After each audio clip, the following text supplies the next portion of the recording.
So I am going to give you guys the timeline because you guys are going to be in shock. Don't get me wrong, like I know this is the real world, okay? This is the real world. It's gonna put me ahead of the game just a little bit, I feel like. Like everything was always up here.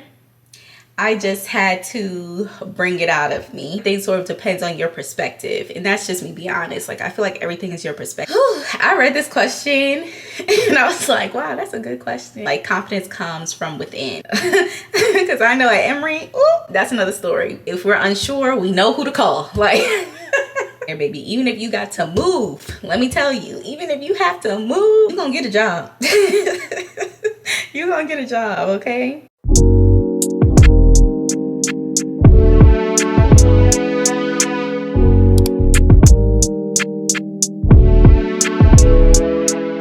Hi guys, welcome back to my channel. If you don't know me, my name is Nandi. If you do know me, welcome back to another video, you guys. I'm so excited to be back. Oh my gosh, it feels like it's been so long, and it really hasn't, but it just feels like it, you know what I mean? But I've missed you guys. Pretty much this video today is going to be an updated Q&A. So I asked you guys to send me some questions on my YouTube community tab as well as on Instagram.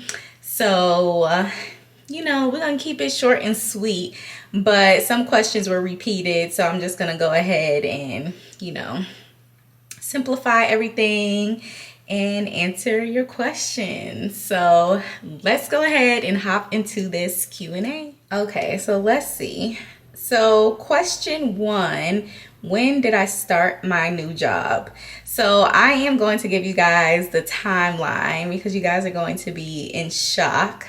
And I'm looking at my phone because you guys know I always have notes, but also my dates and everything are in my calendar. So my last day at my old job was January 5th, okay? And then my first day at this new job was January 22nd, okay? Mind you, I probably secured my next job. I secured it, I believe, the next week. Okay, so let me simplify. So I quit one job on the 5th, and then I pretty much secured my new job that I currently have the following week. I started the new job on the 22nd of January. That's pretty much as quick as you can. I don't know, but I don't even know what saying I'm trying to say right now, but it's quick, okay? That was really quick. That's that. Question 2, how are you liking the new job? So the new job is really good. The next question goes a little bit into more detail, but it is good. You know, it's different, and I'll go into further detail with the next question. But it's different than my first job. But my main thing, honestly, was I just wanted peace. Like don't get me wrong, like I know this is the real world, okay? This is the real world. So when it comes to my nurse practitioner jobs, let me be specific. When it comes to my nurse practitioner jobs, like as long as I am at peace, you know, I'm expecting to work hard. I'm expecting to, you know, see a lot of patients. I'm expecting all that. So as long as I'm at peace, I'm treated well, I'm respected. That's pretty much all I can ask for. And on top of that, I'm being paid my work. That's all I could really ask for. You know, like. Question 3 is, what are the pros and cons of the new job? So I would say my number 1 pro is definitely, once again, the peace. It's still a 4-day position. My other job was also a 4-day position. So with this job, I'm off every Wednesday, which is a plus, okay? So 4 days, peace. I would say mainly the only cons is just that I see a lot of patients a day. So right now I'm seeing 25 patients a day, around that. And Ooh, other con I would say is that I am handwriting all of my prescriptions. So at my previous job, everything was sent electronically in regards to medications, but we don't do that here at this job. So I handwrite all of my prescriptions, thus doing a lot of medication calculations and everything by hand, or using my phone calculator. So I would say those are pretty much the only cons. But really, the prescription writing, everything, I don't really consider that a true con, because I feel like the experience that I'm getting from that, though, like, I'm going to be up there. Like, even when it's time for me to go to my next job, like, I'm definitely going to be up there because I know how to do that. I know how to quickly calculate. I know how to, just do all of those things that I feel like providers who have that electronic access, they may not be quick enough to do because it's out of practice. That's what I mean to say. So, I definitely feel like the experience is a great thing, and yeah, it's gonna put me ahead of the game just a little bit, I feel like. Let's see, the next question 4. What are some new things you have learned while working? That is a good question. I mean, I would say for me, one of the main things I have learned is just that everything was always up here. Like, everything was always up here. I just had to bring it out of me, So I would say that's definitely one thing I learned. Another thing that I learned is definitely best and in best practice to keep those allies that you have nearby, whether that is your coworkers, your doctor you're working with, whomever, okay? Because when you have questions and things like that, it's always great to be able to go to them to quickly ask those questions. Okay, this is a great question. What are the pros and cons of working in pediatrics so far? So for me, one pro has always been working with kids. Like, Nandi loves the kids. If you follow me on Instagram, like, I post a lot of pediatric content. Kids just make me laugh. Like, there's nothing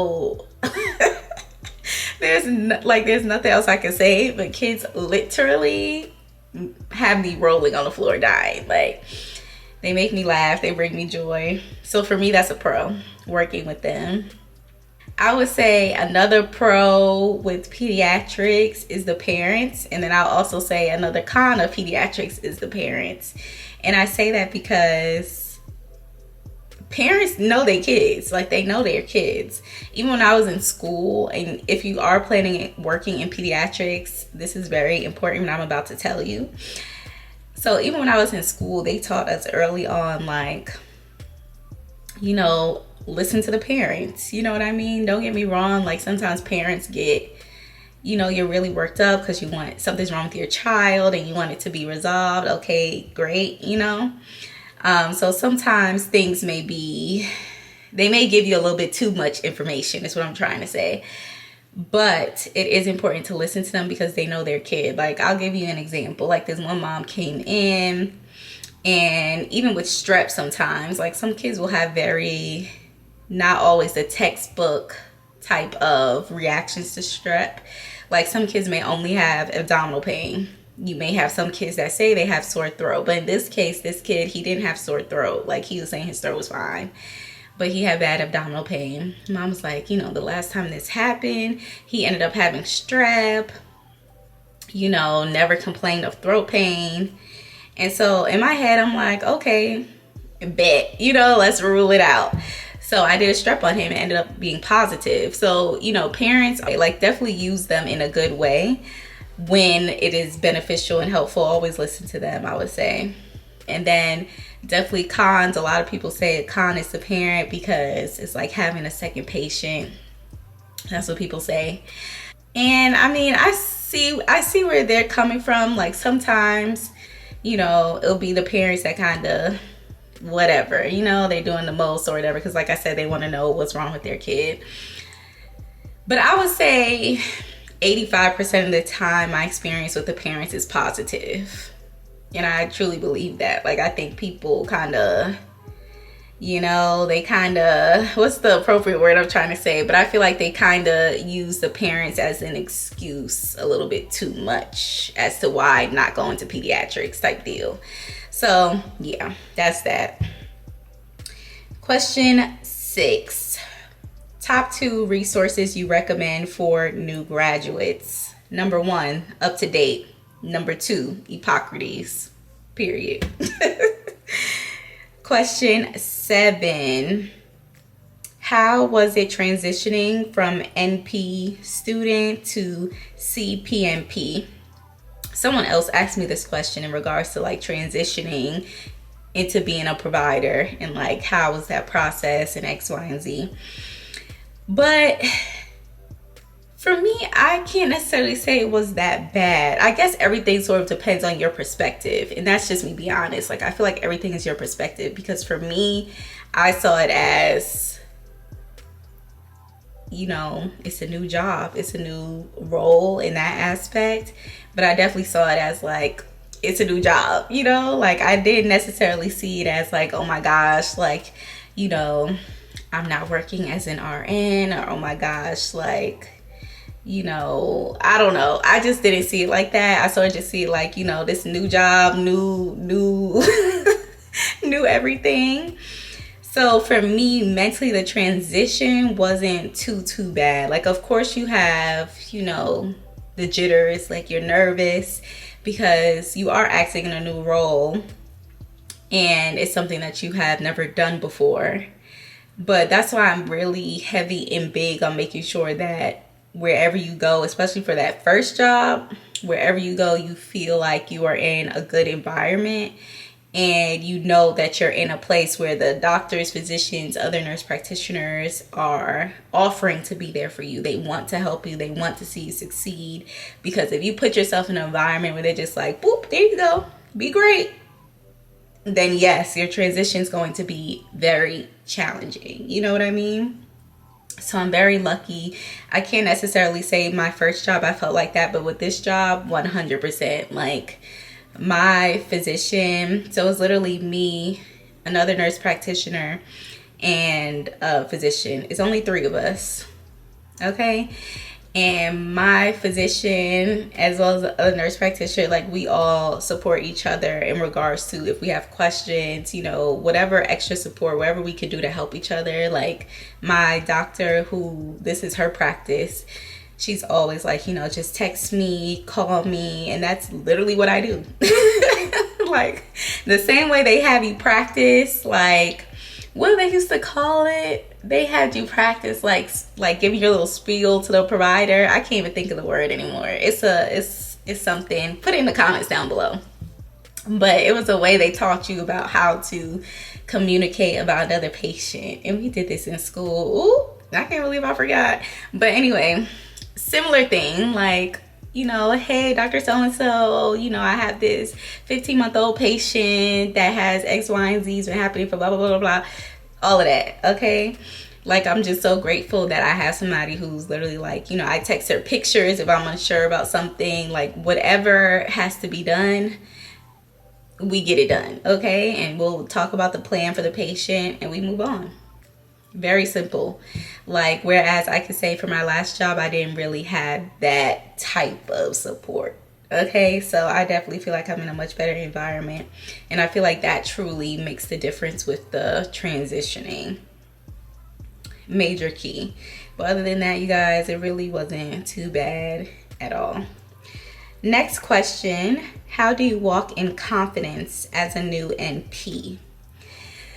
Whew, I read this question and I was like, wow, that's a good question. So I would say first and foremost, no matter what it is, like, confidence comes from within. So I would say before you even start applying to these jobs, start going on these interviews, be sure you're walking in the confidence of knowing that, yes, you were well trained. You know, you worked hard in school. You know, you studied hard in school. You did everything to try to, you know, get your good grades, stay on top of the material. And I feel like that in itself should give you confidence, because if you were somebody that like slacked off your whole program, first of all, I don't even know how you would get through. Because I know at Emory, that's another story. But if you know you're somebody who had worked hard in your program, you know, you went to a great program on top of that, like that should already give you some type of, you know, like, yeah, okay. But I would say it starts from within in that aspect. Once you start working in your actual role, I feel like a lot of the confidence just comes with practice. It's like riding a bike, or whatever people say, okay? It's like riding a bike. Like the more patients you see, the more things you see, the more practice you get, the better, you know? And I know for my school, my program, we had to get 780 clinical hours, okay? But to be honest, even as a student, I feel like the things that you do or the things that they allow you to do, some things are only to a certain extent. I mean, as they should be, right? So I feel like you really, really, really get that true practice when you start working on your own, when you start seeing patients on your own from top to bottom, okay? Charting on your patients, everything on your patients on your own. I feel like that it starts to build that confidence. Do you get what I'm saying? Because even with this job, I could say probably my first month, I probably was a lot more anxious. But now that I have been really truly in the role, like working, seeing my own patients, like literally I'll be in the clinic by myself as the only provider there most of the times, at least 2 times out the week. So I would say being able to do all of that, you know, now that when I go into work, like I'm not as anxious, you know what I mean? Because now I'm just like, okay, like, you know, I know what to do. And if we're unsure, we know who to call. Like, so, you know, I just think it takes a lot of practice. But definitely know, once again, that you are well prepared, you are capable, and like I always say, if nobody's going to tell you that, you have to tell yourself that first and foremost. And that's just that on that. Let's see.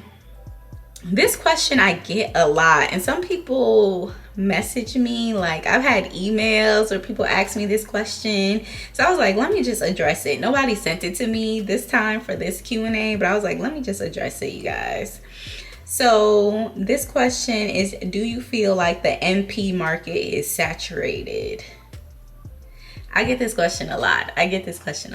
And to be honest, my honest answer is I can't really say that I do. And I think a lot of that comes down to really how flexible you are willing to be as a nurse practitioner. Because baby, there are jobs everywhere. How flexible are you willing to be? And even for myself in this type of scenario, like I had to move. Okay, great. Like, you know, I'm still in the state of Georgia. I'm not too far from my parents, not too far from my friends. So it's like still a win was a win, you know? So it really just depends, I feel like, how flexible you're willing to be. And sometimes it just has to do with patience too. Like, luckily for me, like I left one job, pretty much got a new job within a week. That's not always, I feel like it depends too when you apply and when jobs are really more available and open. Because I know when we first graduated from our program, we graduated in December, there were so many jobs available at the time. But even when I was looking after leaving my first NP job, there were still jobs, you know? So I feel like everything depends on how flexible you're willing to be, and sometimes just patience. Like if you're really looking for something in particular or a job in particular, sometimes you just have to be patient with it. But do I think that it is overly saturated? I really don't. I think that there are definitely plenty of jobs out there, baby. Even if you got to move, let me tell you, even if you have to move, you will get a job. Like you will get a job. So especially depending upon what type of nurse practitioner you are, because those family NPs, I feel like they have a lot of flexibility, because even when we were applying to jobs, and some of my pediatric friends have said this, like, you can take a pediatric NP position even if you did family, because you know you are capable of handling the care of, you know, all the way to newborn, infant, to however old. So I feel like even with family, super flexible with your options. It really just depends on what you are willing to do, and once again, how flexible you are willing to be. But you gonna get a job. You gonna get a job, okay? But you guys, those are pretty much all of the questions that I had for this video today. I hope that you enjoyed this video. Let me know if you have any other additional questions for me. But if you guys want me to do a part 2 or another video similar to this one, definitely let me know in the comments. I love answering you guys' questions if you have them for me. Also, be sure to follow me on Instagram as well, because yeah, you can always slide something in my DM. Like I said, never hesitate to reach out to me, to talk to me. You guys know I'll be replying back, okay? And yeah, if you don't know the other people that talk to me, you should let them know in the comments. I do reply back, so definitely message me and let me know, you guys. But I hope that you enjoyed this once again. Thank you for watching, and I will see you in my next one. Bye.